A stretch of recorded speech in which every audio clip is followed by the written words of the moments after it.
नमस्कार विद्यार्थी मित्रांनो, आर-आर-बी कडून एक नोटिफिकेशन जारी करण्यात आले की जो 2024 मध्ये ज्या वॅकन्सी येणार आहे त्या वॅकन्सी कशा असणार आहे, कुठे कोणत्या जागांसाठी अप्लाय करता येणार आहे, ग्रॅज्युएटवाल्यांसाठी, नॉन ग्रॅज्युएटवाल्यांसाठी, टेक्निकल, नॉन टेक्निकल या सगळ्या गोष्टींवर बोलणार आहे.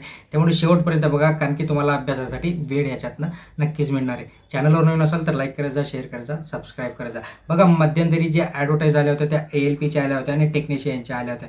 त्याच्यानंतर जे विद्यार्थी होते नॉन टेक्निकल विद्यार्थी त्यांच्यासाठी काही वॅकन्सी नव्हत्या आणि म्हणून आता सेंट्रल गव्हर्नमेंटकडून म्हणजे रेल्वे बोर्डाकडून एक नियामक मंडळ जाहीर करण्यात आले, म्हणजे बसवण्यात आलं. जसं की आपलं सरळ सेवा असते सेम त्या पद्धतीने एक बोर्ड असतं की जे या सगळ्या वॅकन्सी असतात त्या वॅकन्सीचं नियोजन करणार आहे. जसं की सरळ सेवा असो, TCS असो, या सगळ्या गोष्टी आपल्या माहिती आहेत. आणि त्याचप्रमाणे आता एक जे काही बोर्ड आहे ते बोर्ड त्यांनी स्थापन केलं आणि त्या बोर्डने आता काम केलं आहे की सगळ्या ज्या काही RRBs आहेत त्यांना एक लेटर पाठवलं आहे की तुमच्याकडे ज्या काही वॅकन्सीज आहेत त्या वॅकन्सीचा डाटा म्हणजे 2026पर्यंत 25पर्यंत ज्या काही वॅकन्सी तुमच्याकडे आहेत किंवा निघणार आहेत, रिटायर होणार आहेत, VRS घेणार आहेत, जे काय असेल त्या सगळ्यांचा डाटा आम्हाला इमिजिएटली बिफोर जून आम्हाला देऊन टाका.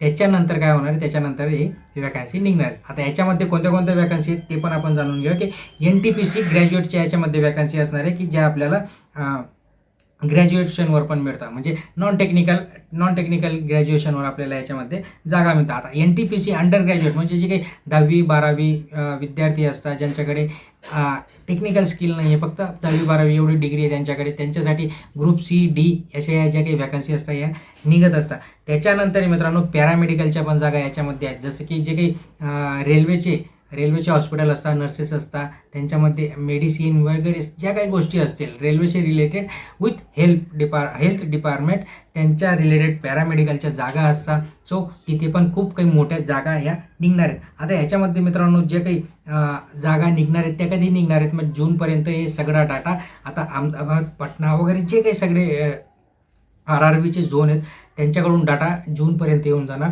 जून किंवा मिड ऑफ जून किंवा जुलैच्या फर्स्ट वीकमध्ये खूप मोठी जाहिराती विद्यार्थ्यांसाठी असणार आहे. त्यामुळे अभ्यास बंद ठेवू नका. इलेक्शनला थोडं बाजूला ठेवा, वाटल्यास इलेक्शनमध्ये जास्त इंटरेस्ट काही देऊ नका. तुम्ही विद्यार्थी आहेत, विद्यार्थ्याचं काम करायचं आहे, विद्यार्जनाचं काम करायचं आहे, फक्त अभ्यासावर फोकस करायचं आहे. चॅनलवर नवीन असाल तर लाईक करा, शेअर करा, सबस्क्राईब करा. धन्यवाद.